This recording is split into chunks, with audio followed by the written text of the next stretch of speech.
Kaugnay po ng balita kaya mga panayam natin sa linya ng telepono si Just Secretary Vitaliano Aguirre. Secretary Aguirre, good morning! Good morning, Ian, at Opo. magandang umaga sa inyong mga viewers and listeners. Thank you po. At sa ngayon ang wetting po, illegal.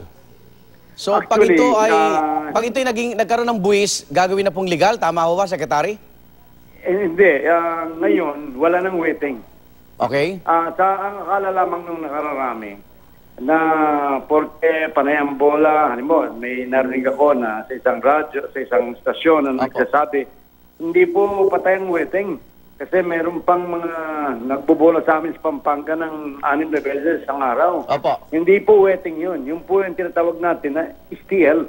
STL. Legal po yan. Okay. Opo, yung pong actually matatanda ninyo na yung STL ay ginawa yan para patayin nga ang wetting. Tagawa ng STL ha, namatay ang wetting. Kasi ang wetting, matatanda natin noong una, ang wetting ay 39 numbers.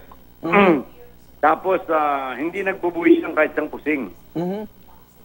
Ngayon po, binago po yan ng STL at 38 numbers na lamang yan at nire-remit na ng mga nag-ooperate niyan sa PCSO ang kanilang income. Opo. Yun nga lang, hindi konti lang ang nire-remit nila. Mga 10 to 15%. At yung sobrang mga 85%, alam natin kung saan pupunta yun, hindi pupunta sa gobyerno. Opo. Kaya po yung nagkakamali po tayo, although kasi parang magkapatid yung STL at saka wetting eh. Wetting. Yung pong binobola, ngayon, yung po STL din. At meron diyang, although merong illegal na STL, yung tinatawag natin bookies, sinasabayan yung resulta ng STL. Pero wala na po talagang wetting. Okay, so ano yung bibisan natin? Yung pong, sa ngayon, di may 18 tayo mga operators, ano? Opo.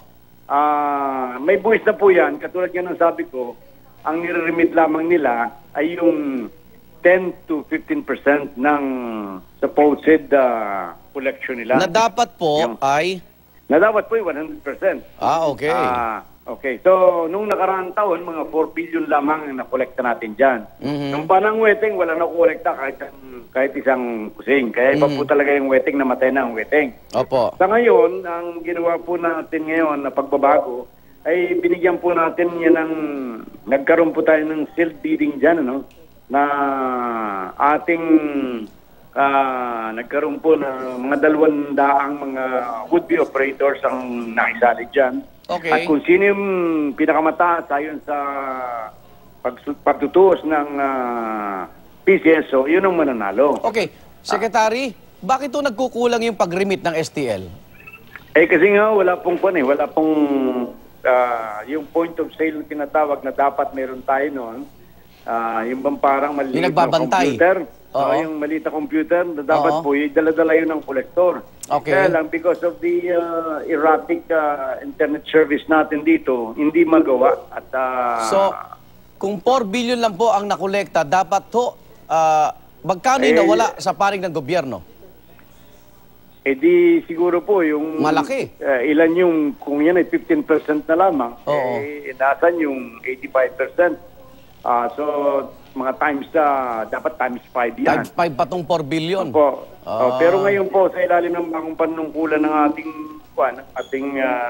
bagong PCSO, sila sa pangunan ni General Corpus at General Balutan, yan po nadoble ng mahigit. Okay. Magmi-meeting ho ba ang PCSO kasama yung mga STL operators? Nag-meeting na po sila. Nag-meeting na. Okay. So, ang tinutuos lamang po ng PCSO ay kung sinong nalo. At i-announce nila yan bago mag-January 31. So, nag-improve na yung collection? Nag-improve na po. Ayun. Alam po ninyo, yun ang tinatawag nating mayroong minimum quota ngayon. Halimbawa, bibigyan ko yun ng example. Sige po. Dito sa, halimbawa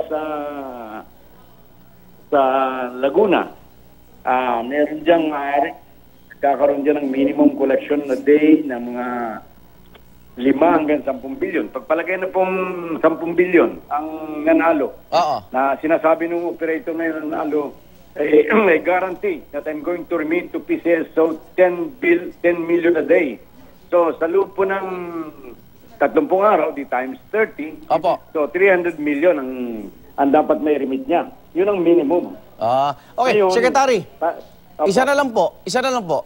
Pakikumpirma po, yung bang operator na STL, sila din yung mga operator ng Weteng? Sila po yung dating operator ng Weteng. Ngayon po, nagkaroon ng bidding, nagkaroon ng labanan yan. Hindi ko lang alam kung sino ang nanalo. Pero ang kaibang po nito, yung tulad ng sinasabi ko, may balik ko doon, yung 300 million na yan ang minimum na dapat Na i-remit quota. ng operator sa loob ng isang buwan. Isang buwan, kota yun.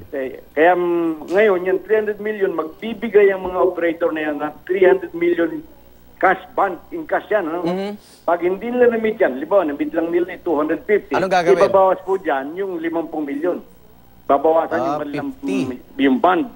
Halimbawa, na-remit lang nila sa buwan yung 250 instead na 300 million. Yung 15 yan, ibabawas doon sa kanilang bond. Ayun. Okay. Kaya talagang alam natin kung ano ang pinaka-minimum income na makukuha ng PCSO. Kaya tinataya po yan na from 4 billion last year, magiging kung talagang masusunod yung kanilang palawakin ang STL, magiging mga 39 billion yan. Gusto po ni Pangulong Duterte na dyan niya kunin yung mga pupunto niya sa mga health services ng PCSO. Maliwanag po. Secretary, maraming salamat po ngayong umaga. Sige po. Salamat Thank po. you. Thank you. Diyan, Secretary Vitaliano Aguirre.